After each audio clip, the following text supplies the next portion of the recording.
Bonjour à tous et bon réveil. Merci de choisir la TFM pour vous réveiller. Il est 6h37.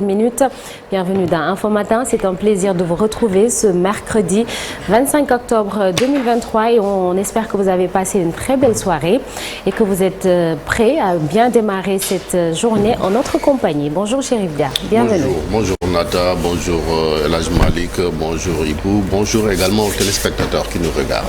El Hadj Malick, le président du comité des sages, bien dormi, en forme ce matin? Oui, bien dormi, en pleine forme, alhamdoulilah. Chaque jour qu'on se réveille, en bonne santé, libre de tous ces mouvements, on doit rendre grâce à Allah le Tout-Puissant. Parce qu'on n'a rien fait pour lui, pour que nous soyons aujourd'hui ici, en bonne santé. Et il y en a d'autres qui sont sur les lits d'hôpital, à qui nous souhaitons prompt rétablissement. Il y en a qui sont dans les liens de la détention, à qui nous souhaitons de recouvrer la liberté. Donc voilà, alhamdoulilah, que l'aube, par sa beauté naturelle, envahisse vos cœurs de joie et que les premiers rayons du soleil illuminent votre journée. Amin. El Hadj Malick, merci pour ces belles notes. Cher Diop également là. Bonjour cher. Bonjour Nata. Bien dormi? Bien dormi, très bien. On est d'attaque. Bonjour Chérif, bonjour Ibou, bonjour donc Chérif Dia, Ibou Diouf et Mortala. Excusez-moi. Donc je suis en retard. Mortala qui est de l'autre côté. Je ne sais même pas quoi dire. Donc bonjour aux téléspectateurs qui nous regardent. Tu dors encore là? T'as pas pris ton café matinal? Pas encore. Ah d'accord, ça se comprend. Bonjour matinal, chers téléspectateurs, et très bonne journée à vous. Merci beaucoup cher Diop. Mortala Gaye, à qui nous disons bonjour. Il est de l'autre côté. Ibou Diouf est là ce matin. Ibou? Bonjour Sokhna Nata, ravi de te retrouver à notre chers téléspectateurs qui nous suivent en ce moment, sans oublier les internautes. Bonjour également à toute la team. Merci beaucoup Ibou, je vais réquisitionner ton t-shirt, il est très beau. Ah merci. Merci aux téléspectateurs et aux internautes qui sont au rendez-vous comme tous les matins. Et c'est parti, on commence avec la première tasse actu de la journée.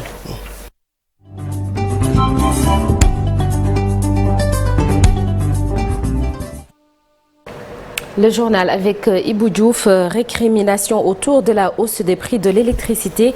La Sénélec tente d'arrondir les angles. Exactement, Sokhna Nata, et c'est selon nos confrères de Sud Quotidien, la Sénélec accepte de revoir avec la Commission de régulation du secteur de l'électricité les conditions donc permettant de réduire les factures. C'est à la suite d'une proposition des associations des consommateurs qui avaient proposé donc une révision du système de catégorisation des tranches. Pour rappel, sur Internet, une pétition avait été lancée donc le 6 octobre dernier. L'initiatrice, la journaliste Oumoundour, considère que les abonnés de la Sénélec subissent depuis trop longtemps les dérives de la société nationale. Sokhna Nata, parlons à présent de la mission du FMI au Sénégal. L'économie sénégalaise peine à se relever des récentes tensions économiques. Les projections sur la croissance et l'inflation sont revues à la baisse et la croissance est de 8%, nous dit Aminata Mbaresso. Les images de Pape Sangone. Les récentes tensions socio-économiques, le retard dans l'exploitation des hydrocarbures, entre autres facteurs qui, selon la mission du Fonds monétaire international au Sénégal, a mis l'économie sénégalaise dans une certaine léthargie. L'économie sénégalaise n'a pas encore repris son rythme d'avant la pandémie. Plusieurs forces externes et internes continuent de freiner la pleine reprise de l'activité économique. Les projections liées à la croissance et à l'inflation se dessinent ainsi un schéma au-deçà des attentes. Nous avons aussi révisé à la baisse la croissance de 10,6% à 8,3%, principalement à cause du retard au niveau de la production des hydrocarbures que nous attendons maintenant la seconde moitié de l'année prochaine. L'inflation, nous l'avons aussi révisée vers la hausse. On estimait à 2%. Maintenant, on l'estime à 3,9% du PIB. Mais une comparaison avec des pays du Sud-Sahara fait naître une lueur d'espoir de l'avis du ministre sénégalais des Finances et du Budget. La croissance reste à 8,3% contre une moyenne en Afrique au sud du Sahara de 4%.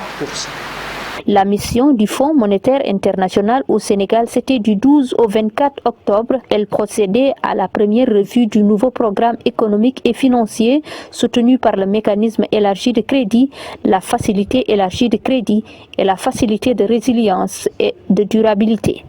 Aminata Mbaresso, le ministre des Finances et du Budget sénégalais, donc Moustapha Ba s'est prononcé sur la hausse des factures d'électricité. Pour le ministre, c'est 52% des abonnés de la Sénélec et qui ne sont pas inscrits sur la tranche sociale qui sont concernés par cette hausse, et même pour cette classe, une subvention de 36% est opérée. On va l'écouter dans notre prochaine édition Sornanata. Et parlons à présent de l'université Cheikh Anta Diop avec le collectif des amicales des étudiants qui exigent la reprise des cours dans les plus brefs délais. Ils demandent également la libération de leurs camarades arrêtés pour un climat apaisé au campus. Écoutons à ce propos Aliou Diallo, c'était le porte-parole du jour. Ces propos sont recueillis par Maïmouna Ndiaye. Nous sommes contre la prolongation de la fermeture du campus. Cette décision prise par les autorités universitaires n'a aucun sens. Hier, à notre grande surprise, des forces de l'ordre ont interrompu notre point de presse qui devait se tenir à l'UQAD. Ils nous ont malmenés et certains de nos camarades ont été arrêtés. Cette fermeture n'a aucune base légale. Ils nous parlent de réforme alors que tout le monde sait que c'est infondé. Nous exigeons aussi la libération immédiate de nos camarades. Nous lançons un appel également au gouvernement scolaire des CM et des lycées pour durcir le combat. Ils doivent boycotter les cours. La même demande envers les amicales des autres universités. Nous n'excluons pas de bloquer certaines grandes artères dans les prochains jours. Sornanata, parlons tout à fait d'autre chose avec le patrimoine de l'ancien président Léopold Sédar Senghor. Une partie donc qui a été mise aux enchères et sauvée. 41 objets rachetés à environ 160 millions de francs CFA. Les deux parties, à savoir le gouvernement du Sénégal et les acquéreurs, s'épargnent ainsi un procès contraignant et coûteux.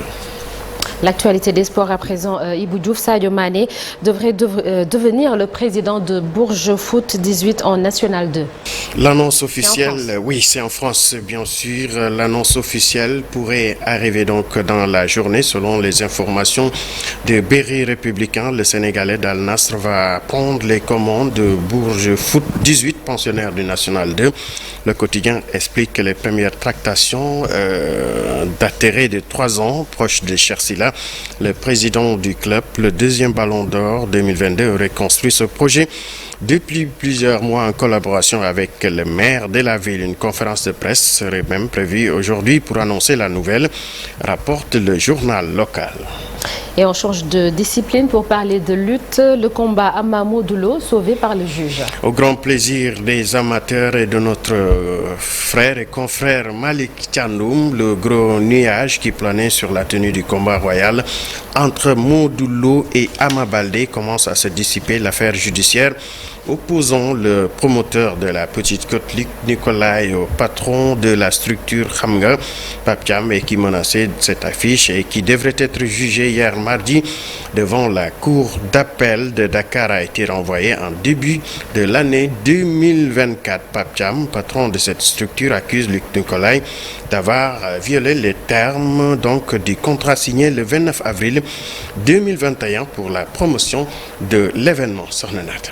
Merci beaucoup Ibou pour cette première tasse actu. Et là, Malik, est-ce qu'on connaît les raisons de son absence? Ama Baldé qui devait être auditionné par le CNG hier. Pour l'instant, les échos que nous avons, c'est pour des considérations mystiques. Mais bon, face au CNG, je crois qu'il aura d'autres arguments pour pouvoir se défendre. Les arguments qui tiennent la route. Tout à fait. Merci beaucoup, Elhadj Malik. Ibou, à tout à l'heure pour la deuxième.